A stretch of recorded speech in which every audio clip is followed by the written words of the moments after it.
독감 백신을 맞은 뒤 숨지는 사고가 잇따라 발생했습니다. 밤사이에도 사망자가 추가되면서 어느덧 11명까지로 늘었습니다. 질병관리청이 집계한 건 지금까지 25명입니다. 지금까지 48명으로 집계됐습니다. 갑자기 백신을 맞고 보이지 않던 증상이 발현됐으니까 유족들 입장에서는 다 그렇게 생각하죠. 预防流感与新冠病毒双重感染爆发，韩国政府推行扩大施打流感疫苗计划，但一名高中生施打2天之后，10月16日突然猝死。接下来，全国各地陆续通报施打流感疫苗数天后猝死案件，3周的时间接近100例。 좀 위험하긴 해요. 사람이 자꾸 죽으니까. 아까도 하나 죽었더만. 뭔가 제조 과정에 문제가 생기지 않았나 이런 걱정이 돼서 올해는 맞진 않을 것 같아요. 高中生之间开始出现各种阴谋论简讯，声称这是一种以学生为对象的临床实验等等。包括韩国医生协会、国会议员也纷纷提出暂时停止施打计划。 加上流感疫苗采购过程，还一度传出未开封的疫苗有异物，运送的过程有问题，让韩国民众开始对接种疫苗产生严重不安，甚至是恐惧的情绪。 비슷한 상황이 실제로 이제 코로나19 백신이 개발이 돼서 접종이 될 때도 발생할 수 있거든요. 왜냐하면 이제 그 접종 대상이 이제 노인들이 당연히 있고 기저질환이 있으신 분들 이제 하다 보면은 비슷한 상황이 생길 수 있거든요. 그래서 이번 기회에 그 소통 전략을 좀 잘 만들어서 그 다음에 혹시 생길 수 있는 그런 상황에도 좀 대비하는 그런 계기가 이번에 마련이 됐으면 좋겠다. 这里是巴西圣保罗市区一家大型医院，由中国开发的疫苗正在这里进行第3期的临床实验，参与者大约是600人，另外还有3家医院也加入了计划。 接受临床实验的人员当中，包括有医生、护士等医疗工作者。 Onde os casos estivessem ocorrendo ou não estivesse ocorrendo transmissão ativa, que é onde você pode demonstrar a eficácia da vacina. Não adianta fazer vacina num país que não tem casos de Covid-19. E se isso aí funcionar no Brasil, provavelmente para o mundo inteiro. Toma vacina para gripe todo ano. A vacina da gripe também pode dar algum problema. Não é toda vacina pode, mas numa proporção de 1 para 1 milhão, 1 para 100 mil, e a chance de você ter problema com o coronavírus é muito maior do que isso. 疫苗研发制造是科学领域的问题，科学家可以靠着医药专业来解决，但剩下的却是政治议题和体制的问题，而这可能才是这一场新冠病毒大流行病当中影响疫苗是否成功、安全是否达标的关键。 按照过去疫苗开发的经验来看，几乎都得要花上10数年的时间，从找出适合作为疫苗的物质，到进行动物实验3阶段的临床试验，通常需要数以万计的实验案例所累积的数据才算完善。即使是史上研发速度最快的伊波拉疫苗，也耗费了5年时间。而新冠病毒从2019年底在武汉爆发到全球扩散。 至今不过短短1年。 1차 세계대전, 2차 세계대전 때 군비 경쟁 같은 느낌이 좀 들 정도입니다. 근데 어떻게 보면 이게 바이러스와의 3차 대전이라고 볼 수가 있고, 미, 중, 러시아는 그동안 서로 선진국을 되려고 하는 이와 같은 경쟁들을 해왔기 때문에 그것이 이 백신 개발에 그대로 투영이 되어 있습니다.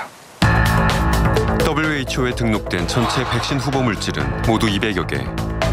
이 가운데 42개가 동물 실험을 마치고 임상 시험을 시작했고 10여 개는 마지막 단계인 3상에 돌입했습니다. 거대 제약사들은 동물 실험을 생략하거나 1, 2, 3상을 동시에 진행하는 등 역사상 전례가 없는 속도로 임상 시험을 서두르고 있습니다. 미국 모더나사는 개발에 착수한 지 42일 만인 지난 3월 16일 인류 역사상 첫 코로나19 백신을 사람에게 맞췄습니다. I hope that we get to a working vaccine quickly and that we can save lives and that people can go back to life as soon as possible. 华府砸下至少94亿美金，7组研发团队全力开发新冠疫苗。而新冠疫情的最初爆发地中国，6月、7月、8月就接连宣布批准新冠疫苗的紧急使用。到现在已经有3款疫苗提供有限制的特定对象群体施打。俄罗斯总统普丁也在8月宣布全球第1款新冠疫苗核准上市，还透露自己的女儿已经抢先接种。但这款疫苗并没有在世卫注册3期臨床实验名单里，人体的测试时间不到2个月。 중국 러시아 백신을 믿어도 되냐라고 질문이 있었잖아요. 저는 중국이나 러시아의 과학적 수준을 의심하진 않아요. 전혀. 중국 과학자들 되게 똑똑해요. 과학적으로 탄탄한 나라입니다. 그런데 제가 불만인 건 그럼에도 불구하고 중국 백신이나 러시아 백신이 잘했다고 말을 못하는 게요. 그 백신 자체에 문제가 있다기보단 과정의 문제라고 저는 생각을 해요. 1 이상만 한 거를 지금 3상이 끝나지 않은 상태에서 독성 연구가 완전히 안 된 상태에서 국민들에게 맞으라고 혹은 수출을 해버리라고 하는 건 진짜 문제예요. 即使疫苗开发完成，批量生产是另一个技术关卡，而要遏制如新冠病毒这样的大流行病，所需要的生产数量更达到数十亿剂以上。因而，接下来另一场竞赛则是分配的问题。科学家们评估认为，即使到了2022年，全球生产新冠疫苗总量大约是10亿剂。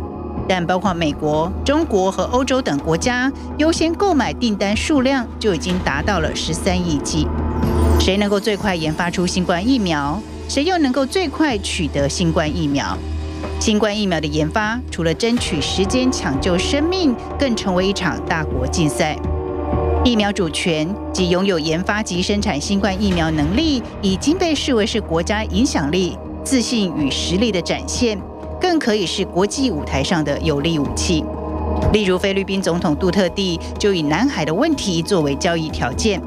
他在国情咨文中表明，不会在南海问题上对抗北京，希望中国优先提供非国疫苗。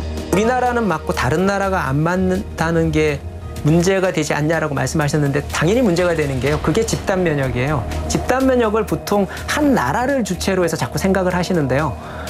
이게 지금처럼 전 세계가 개방되어 있는 상태에서는요. 선진국은 백신을 다 맞고 후진국은 너희들은 돈 없으니까 백신 안 놔줘 이래버리면 후진국 사람들이 결국은 선진국으로 자꾸 넘어오게 되고 끝없이 이게 순환을 할 수밖에 없어요. 바이러스가. 2009년 신종플루 당시 우리는 이미 백신 국가주의를 경험한 적이 있습니다.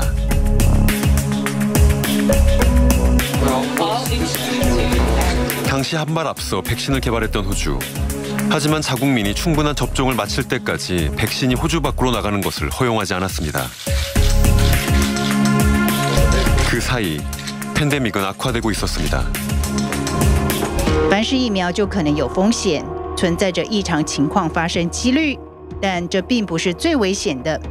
强国之间的新冠疫苗竞赛，新冠疫苗采购优先权的争夺。